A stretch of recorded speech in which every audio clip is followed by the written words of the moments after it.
maladie. Et je répète, il m'a abandonné pendant ma maladie. C'est ce qu'il a fait. Et il ne peut pas le nier. Et je l'ai dit parce que ça méritait d'être su. Bari na ay góor ngeen gis fii ñu sol ay xaftaan ay grand boubou naan ay kilifa duñu ay kilifa. Kilifa du doxee noonu. Kilifa du doxee noonu. Kilifa du tey toog ci sa bureau sol sa grand boubou takk doomu jàmbur mu feebar nga bank say loxo ne kilifa nga non. Kilifa du doxee noonu. Kilifa dangay accompagner sa jabar ba yàlla may ko jàmm. Après nag nga toggoo ay mbokkam may ko baatam mu dem loolu mooy kilifa mais kilifa du doxee ni muy doxee moom. Bu histoire bi nekkul woon public ci salle publique bi si c'était pas publié publiquement man duma ci wax parce que c'est lui qui a été l'initiative de mon passage à Fann l'hôpital Fann moom moo ma jëli Fann. moom ba ma bëggoon suturaal boppam ba ma amee woon dama dépression du ma forcé yóbbu ma Fann dina woo ay médecins ñoom si kër gi mais pas nga xam ne sama jaboot dafa siiw ngeen forcé ko yóbbu ko Fann woo ay frère am 3 frères am ñu ñëw sama kër Almadi may wàcc di jël sama caabi oto ñu téye ma forcé ma dugal ma ci oto gaañ ma ñu yóbbu ma hôpital Fann. Cette histoire m'a quand même, on va dire ça m'a, excusez-moi, le téléphone. Cette histoire m'a quand même bouleversée, dans le sens où, si les gens s'amusent à en parler comme ça, je pense que ça va finir très mal, parce que mais n'allez pas raconter des choses qui n'existent pas, pour le respect de ce que la personne a vécu, je dis. 3 de ses frères sont venus me chercher chez moi. Ok, ta femme a une dépression, on est d'accord. Elle dit des choses sur les réseaux, elle est incontrôlable, elle ne dort pas. Mais appelle des médecins. Fais appeler des médecins chez elle, qu'on la consulte en privé, qui s'autour. Mais non, non, le monsieur n'a pas fait ça. Il a appelé 3 de ses frères qui sont venus me chercher, m'arracher devant mon fils. Tu étais là ou pas? Malik, tu étais là ou pas? Devant mon fils. Mon fils est là, hein? C'est que beaucoup de gens direct, mais il est là. Devant mon fils, 3 de ses frères, nous disons, de force. Arrivé à l'hôpital Fann, il y a le médecin Khadi. Je n'ai pas oublié les noms. Khadi, avec une Congolaise là, son assistante. Un hôpital comme l'hôpital Fann. Il n'y avait ni gel. Il n'y avait ni gants. Les médecins n'avaient ni gel, n'avaient ni gants. Et la personne qui m'a fait la piqûre, c'était un jeune là avec des rastas. On l'a pris devant la porte. Il m'a fait la piqûre sans même mettre les gants. Ils m'ont enlevé le pantalon devant ses frères pour me faire la piqûre. Moi, je n'ai pas prévu de laisser tomber. Parce que de la manière dont l'histoire s'est passée, moi, pour ma stabilité, et pour que je puisse passer à autre chose, madame, pour il faut que les choses soient rétablies. Il faut que les Sénégalais sachent nous demain. Que nous ne pouvons pas tant que l'air ou beaucoup de gens, comme l'air, man mi l'air, nous ne pouvons pas. Je vais faire plainte hôpital Fann parce que j'ai toutes mes preuves de ce que je dis et j'ai des témoins. Là, moi, j'ai des témoins parce que je savais qu'à l'époque, seul face à tout ça, samay wax du mën a crédible. Moo tax j'avais appelé Talla Diazaka, le fils de Mamgour, Talla. Talla était là avec moi ce jour-là. Te moom dara dalu ko mën na ma seede. Je suis loin d'être une idiote, je suis loin d'être stupide. Quand je suis arrivée à l'hôpital Fann, on m'a posé des questions, que oui, votre maman dit que vous ne dormez pas la nuit. Moi, ce que j'ai répondu à la dame, c'est que ma mère est chez elle. Moi, j'habite chez moi. Et je pense que je dors à l'heure que je veux. Je suis chez moi. Je dors à l'heure que tu veux. Pourquoi vous allez me dicter que je dois dormir là? Non, je dors à l'heure que je veux. Lola len waxone. Sama yaay mi ngi dëkk ba Ngor, maa ngi dëkk Almadi extension. sama yaay nan na war a xamee ni man nelaw naa wala nelawuma man maa ngi sama kër heure bu ma neex laay nelaw. ñu ne ma non vous travaillez beaucoup votre mari nous dit que vous travaillez beaucoup que vous avez besoin de dormir patati patata. J'ai dit même si j'ai besoin de dormir ça c'était pas nécessaire de mobiliser toute cette armée là pour me ramener de force à l'hôpital. Il fallait me dire Nabou voilà dafa lii tranquillement comme une personne sensée mais ngeen téye ma torturer ma sama kanamu doom nag ma jàpp ma comme kuy jàpp mbaam pour lan. Pour ensuite me donner une piqûre sans mon consentement. Parce que la décision venait de mon mari. Moo joxe ordre bi nañ ko piquer par force. Parce que moi j'ai pas signé un document comme quoi que oui, je veux une piqûre. Et la piqûre n'était pas nécessaire. Et j'étais pas d'accord pour la piqûre parce que moi j'avais dit non, pas de piqûre. Moi je n'aime pas les piqûres. Non, pas de piqûre parce que xaw ma loolu may injecté. Et je rappelle que Daba Boy, feu Daba Boy, Adjatou Daba Boy, elle est morte comme ça. Elle est morte parce qu'elle a reçu une piqûre qu'elle ne devait pas. J'ai dit non, pas de piqûre. Et malgré tout ça, on m'a forcé. Madame, nekkul sax ni que médecin dañoo ñëw waxtaan ak man, madame faut prendre la piqûre hein. Dañ ma tëddal téye ma forcé ma wàcc sama tubéy piqûre ma par force. Et vous pensez que quand moi j'ai vécu tout ça, que je vais venir sur les réseaux, tranquille, non, j'ai une histoire à éclaircir et je vais l'éclaircir. I don't know, I don't care. Je le fais pour mes enfants, pour les archives, pour que samay doom bu ñu màggee ñu xam ne que sunu yaay lii ak lii na demee woon. Et le pire dans tout ça, franchement, cette histoire-là, ça a dormir debout. Le pire dans tout ça, je me suis rendue à son bureau pour récupérer les papiers de ma maison. Vous savez, à l'époque, je disais qu'il avait mes titres fonciers. Donc, je suis partie chez moi pour récupérer les papiers de ma maison. Chez lui, plutôt. Arrivée à son bureau, je demande à son comptable, je ne dirai pas le nom pour ne pas le mêler dans les histoires. Il est où le monsieur? Parce que je veux récupérer mes documents.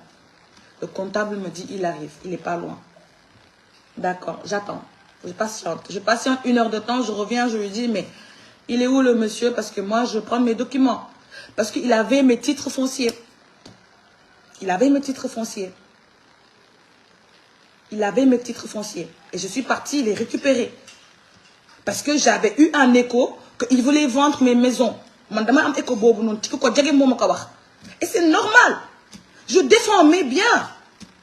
Même malade, je défends mes biens. Ce sont mes biens.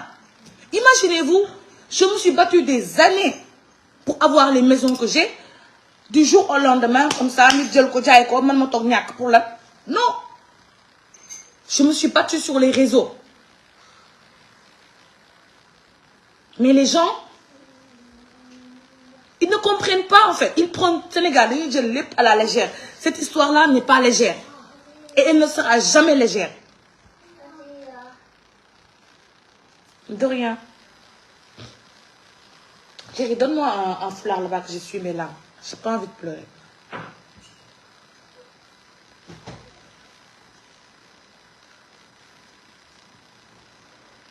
Donnez-moi 2 minutes, je vais juste me nettoyer le visage.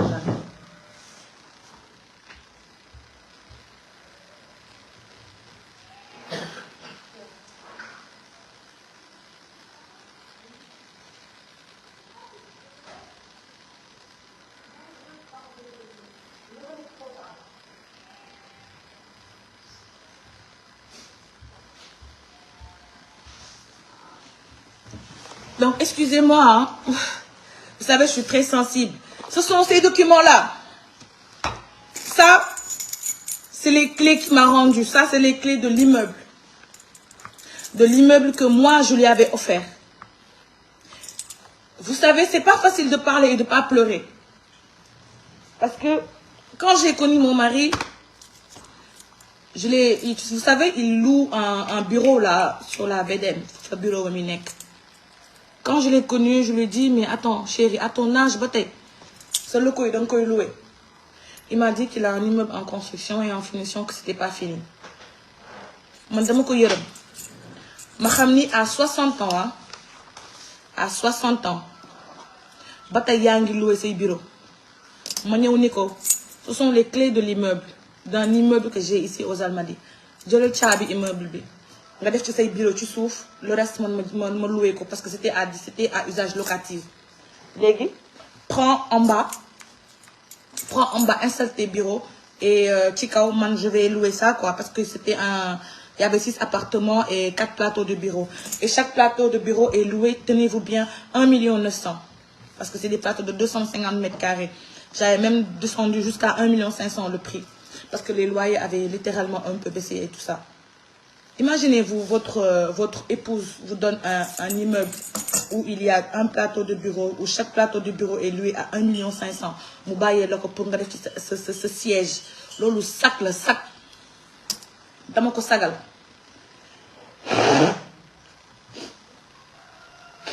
Excusez-moi, pas trouvé de mouchoir. dama ko sagal man dama ko sagal parce que fekk naa fa ay nit ñoo xam ne defaluñu ko moom. wax ni ma nabu li nga may defal nii nit defaluma ko nit musuma ko defal nit musu ko defal nit musu yëkkati 1000 francs may ko wala astamaan yëkkati kër di ko may te du woon may sax mais dama ko dénkoon dama ko bàyyi woon mu occupé ñaari magasin yi ma joxoon ko caabi ne ko téye ko yow sax utal ma si locataire gérer ko agence bi parce que dama am kilifa man su ma nekk ak nit dama lay dénk lépp say waaw laay wéy ba keroog nag may gis ni que nag fi ma jëmee nag ndox amu fa ma recul fii Sénégal ban góor mooy takk jigéen yëkkati alalam lu toll ni immeuble jox ko ban góor ban góor Sénégal góor mooy defal jigéen mais jigéen bi defal góor bariwul peut-être mooy sama cat dama baax dama tabe mais du baax du tabe suturaal sa boroom kër la tudd man sama yaay dafa ma ni ji nga jigéen danga suturaal sa boroom kër danga koy teg fu mu eggu danga koy yëkkati mais nag nit ki nag des fois nga yëkkati ko ba mu yaakaar ni que nag moom mooy yàlla mais danga koy jàpp nii nga koy def ne ko mbax ci suuf mu xam ne du dara du tous te du ma saaga sax parce que par respect ñi may suivre du tous du dara du tous man maa ko yëkkati su ko sénégalais yi xamee man maa tax sénégalais yi xamuñu kenn man lañ xam toppuñu kenn man lañ topp xamuñu kenn man lañ xam man maa ko jël dénk ko ne ko yóbbul mu aménagé ko commencé woon na ko sax aménagé mais ku xamul buur dee na nga ne ko buur saay parce que dafa doy wax ji dafa bëri sama nopp gi dafa bëri sama nopp bi wax gi dafa bëri pour une bonne fois pour toutes mu leer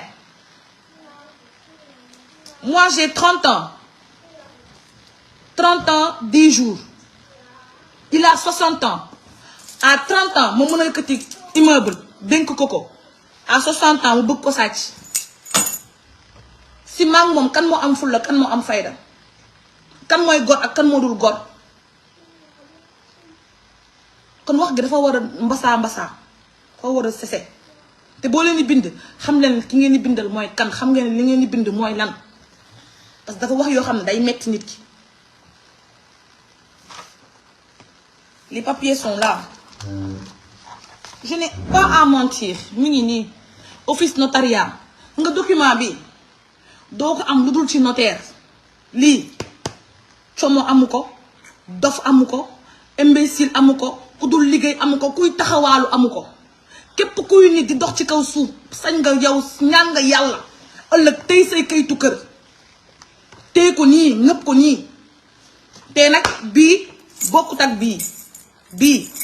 bii laa may sama yaay bii moom laa am bokkut ak bii ak bii bokkuñu bii bokkut ak bii dama ko may sama yaay ndax sonn gi mu sonn si ñun pour wax gi clair pour nit ñi mën a mbasaa noppi. Donc quand les gens sont en train de parler patati patata, je vais pas montrer la maison mais je vais juste vous montrer un peu ngeen gis. Oui chérie, je t'ai dit laisse-moi finir mon live s'il te plaît mon amour. De rien mon bébé. Maman n'est pas en train de pleurer. Je suis en train de parler d'un truc qui m'a affectée. Et c'est normal que maman ait des larmes qui coulent. C'est pas méchant. D'accord? C'est pas méchant. Ça, c'était l'expertise. Je ne vais pas montrer ça pour ne pas que les gens prennent les références. Parce que sur les réseaux, il faut faire attention. Ça va vite. Je vais seulement vous montrer le nom. Comme ça, vous allez voir. Voilà. Vous avez vu? Vous avez vu? Seynabou Kébé Diop, moo ci nekk. Vous avez vu? Vous avez vu? Seynabou Kébé Diop, moo ci nekk, propriétaire. C'est ma maison. Sàcc ma ko, fenu ma ko. Donc, on veuille me le prendre dans des périodes difficiles, de dépression, que certains disent que c'est la dépression, mais moi, je dis pas que c'est la dépression. J'avais pas la dépression. Dañ ma xabtaloon. Parce que piqûre boobu ñu ma forcé woon boobu noonu ma jël hôpital Fann benn yoon laa ko jël. Après médicaments traditionnels ñoo ma faj. Je me suis soignée à l'africaine, mais pas avec les médecins, avec hôpital Fann, non. Je suis allée chez moi, ñu sang ma fa. Et ma famille m'a fait savoir que dañ la xabtaloon. Qu'on m'avait jeté un sort. C'est pour ça que ma ñëwaat. Parce que ñi ko def bëgguñu woon sax may waxaat dañoo bëggoon ma dee mais yàlla mooy reye. Kon face à tous ces problèmes que j'ai vécu ci koo xam ne man dama ko ji teranga man teranga laa sekk ak moom ba tey parce que nit ku la bëgg weesul mu yëkkati alalam ñu toll ni kër ne la ah yaa ngi loué te loué waru la man su ma neexee loué man xale laa mën naa am samay bien loué ko fële loué ko lu cher. Di louer 1,5 million dem louer appartement 400 000 parce que 1,1 million yi dama ko bëgg denc ci banque nit da ngay xalaat moi si j'ai un bien qui vaut 1,5 million du ma fa dëkk man je suis trop forte en économie du ma fa dëkk damay louer 1,5 million yi ut appartement 300 000 francs 1,2 million yi 200 000 francs mi samay frais par mois 1 million mu yóbbu ko banque mu nekk fa DTA plutôt DAT plutôt. Pourquoi vivre dans un appartement de 1,5 million si tu peux louer man cundum laa su ma neexee dem jël louer sama appartement 300 000 jël 1,5 million yi ma louer fële jox ko banque dagale ko après utaat ci beneen prêt liggéey ci leneen. Il est où le problème? Mais à 60 ans ngay louer bu paree tu te permets d'avoir la grande gueule sur les gens. Il y a des gens que je respecte, il y a des gens que je ne respecte pas. Et si je parle, c'est pour que sama rakk yi comprendre. Je parle pour que les gens qui me suivent, qui sont censés, comprennent que dans la vie, mieux vaut être seul que mal accompagné. Et que c'est bien le mariage, mais à quel prix? À quel prix? À quel prix? Defal ma café s'il te plaît. Excusez-moi, hein, j'ai pas de mouchoir. Il n'y a pas de mouchoir dans la chambre. Regarde s'il n'y a pas de mouchoir.